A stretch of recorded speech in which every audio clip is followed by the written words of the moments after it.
संदीप ने अपनी माँ के कहने पर गांव में शादी कर ली थी। लड़की का नाम था सुनीता।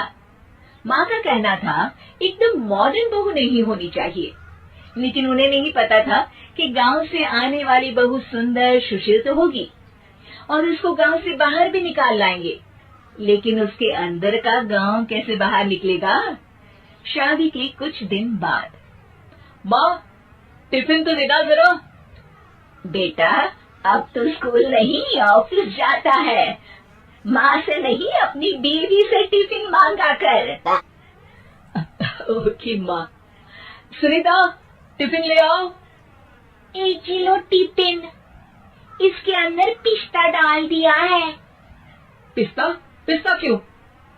सास जी ने बोला था ना कि आपको पिस्ता बहुत पसंद है। ओहो, मैंने पिस्ता नहीं पास्ता बोला था, पास्ता। पास्ता? कहीं होता है पास्ता? अरे बेटी तू रहने दे, मैं बना दूंगी। अच्छा किया कि पाव भाजी बनाने का नहीं बोला, वरना किसी के पाव बना देती है। सुनीता को बुरा लगता है, लेकिन उसकी नादान हरकतें कम नहीं होती। ऐसे ही एक दिन, अरे तुमने ये क्या लगाया है? अरे आप वो फूस फूस करके लगाते हैं ना, वही। डियो? कहाँ दियो? किसको दियो? अरे वही ना जिससे खुशबू आती है। हाँ सही पकड़े हैं। अच्छा लेकर तो आना। कौन सा डियो लगाया तुमने? अभी लेकर आते हैं जी। संदीप की बात मानकर सुनीता अंदर से खुशबू वाला फुसफुस लेकर आती है। ओएमजी! ओएमजी मतलब ओ माय गणेश ना। अरे ओएमजी छोड़ो, ये खुशबू वाला फुसफुस की बात कर रही थी तुम? हाँ इसी की, फिर से सही पकड़े हैं। अरे देवी, लेकिन आप सही नहीं पकड़े हैं, ये डियो नहीं है। डियो नहीं है तो क्या लियो है? अरे ये रूम फ्रेशनर है, जिसको कमरे में छिड़कते हैं, खुद पर नहीं। कोई बात नहीं, माँ कहती थी आत्मा किराएदार है, शरीर एक किराए का कर्म। हम शरीर पे ये डाल लिए तो क्या फर्क पड़ जाएगा। अरे बहू, ओ बहू, मेरे लिए फल तो ले आ, फिर मैं बाजार जाऊंगी। सुनीता अपनी सास के लिए फल लेकर आती है। अरे बेटा, पपीता, तरबूज और सेब फल ऐसे कैसे खा लूं? काट कर तो ले आ। माँ जी, मेरे गांव में तो खेत से उठा के सीधा खा लेते हैं। अरे ये तेरा गांव नहीं है ना। अरे संदीप, तू ही कुछ समझा देना इसको बेटा। मैं कैसे समझाऊं माँ, ये तो माइक्रोवेव को भी भट्टी बोलती है। कल मैंने बोला हाय कैसी हो, तो बोलती है किसी को हाय नहीं लगाने चाहिए। अरे सुनीता, तेरा क्या होगा? अभी तो कैसे बताऊं माँ जी, अभी हम कुछ करेंगे फिर पता चलेगा क्या होगा, लड़का या लड़की।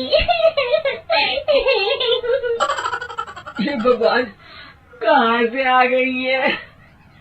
रामपुर से जी, आप ही तो लेकर आए थे मुझे। अरे मुझे माफ कर दो। पहले कोई गलती तो करिए जी, आपकी तो सारी गलती माफ कर देंगे हम। हाँ अरे बहू, मेरी बात सुन। फल यानी कि फ्रूट जब भी लाए ना तो काट कर लाना, ठीक है? जी ठीक है माँ जी, फल यानी फ्रूट यानी काट के लाऊंगी।